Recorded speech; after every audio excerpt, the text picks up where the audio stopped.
The S&P 500 is probably one of the most popular index funds out there to invest in. But what is the S&P 500? Which companies does it track?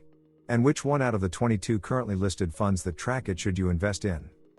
In today's video, we will take a detailed dive into the S&P 500 index fund. We will go through the top 10 companies it currently holds, and discuss why this fund should be in your portfolio. I will also show which one out of the 22 available S&P 500 funds on just ETF I personally hold in my portfolio. This is the Bullish Aristocrat. And in this channel I would like to share my investing journey, and give you all the tips and advice I wish I knew when I first started investing. So if you find that interesting, then please subscribe to the channel and like this video to help support us in reaching more people. Make sure to press the notification button to stay up to date with new videos that will be uploaded. Let us get started. So what is the S&P 500?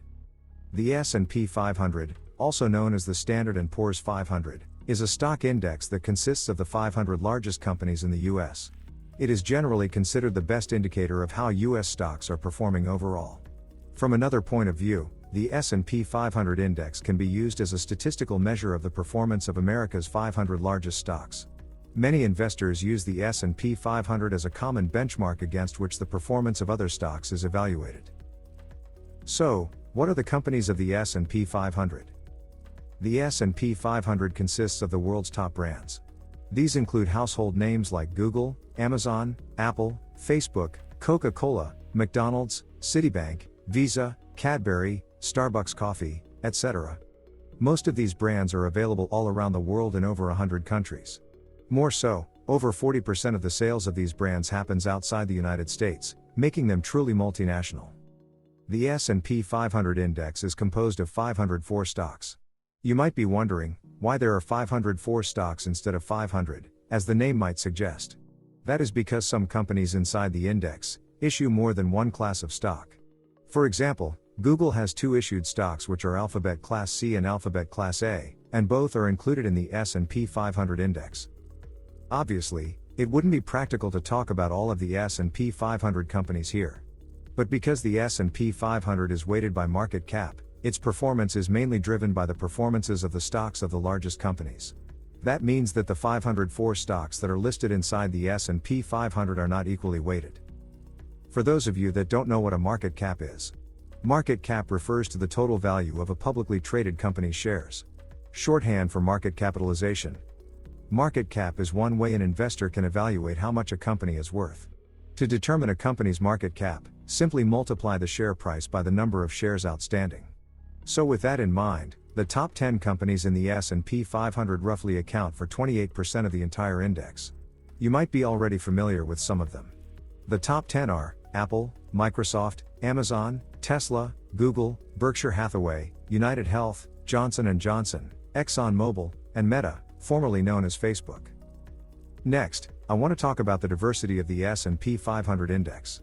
In total, there are 11 different sectors that you can invest in. Those are information technology, healthcare, financials, consumer discretionary, communication services, industrials, consumer staples, energy, utilities, real estate, and materials. The S&P 500 contains stocks in each of those sectors, giving you exposure to all of the sectors by just investing in this single ETF.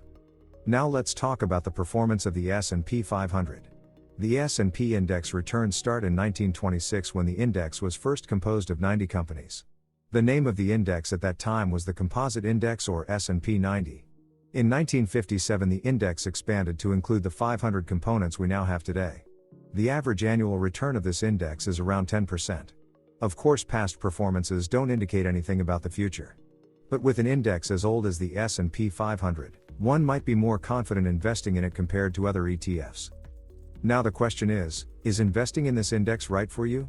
Warren Buffett, which is considered a legendary investor in the stock market, once said that a low-cost S&P 500 index fund is the best investment that most people can make.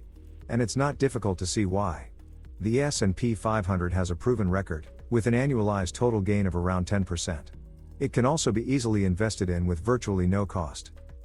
Of course, if you have the time, knowledge, and desire to properly research stocks and maintain your portfolio, it's certainly possible over the long term to achieve far superior investment returns relative to the S&P 500. However, not everyone has the time and most importantly, the experience needed to invest in stocks that way, and newer investors in particular may be better off buying shares in an S&P 500 index fund until they build up their knowledge. Now to the final part of this video. Which S&P 500 ETF should you choose? I am always using just ETF to gather information about ETFs that are publicly available in Europe. If you are wondering how you can utilize this tool to optimize your ETF search, then make sure to view my video from last week where I discuss in details how I use just ETF to select a suitable fund for me to invest in. The ETF that I personally choose to invest in is the iShares Core S&P 500 UCITS ETF. The reason why I chose that one compared to the others is that it has a very big fund size of over 50 billion euros and a very low total expense ratio of 0.07%. If you scroll further down, you can also see the index's past performance and details about its current holdings and exposure. In conclusion, investing in the S&P 500 is a way to get broad exposure to the profitability of US businesses without too much exposure to any individual company's performance. Over time, the S&P 500 can produce strong returns for your portfolio and with minimal effort on your part. And as the world market is currently down, it can be a good opportunity to start investing and making your money work for you. However, always remember to first do your research and due diligence before you start investing in any given stock or ETF. Thank you so much for following the video till the end.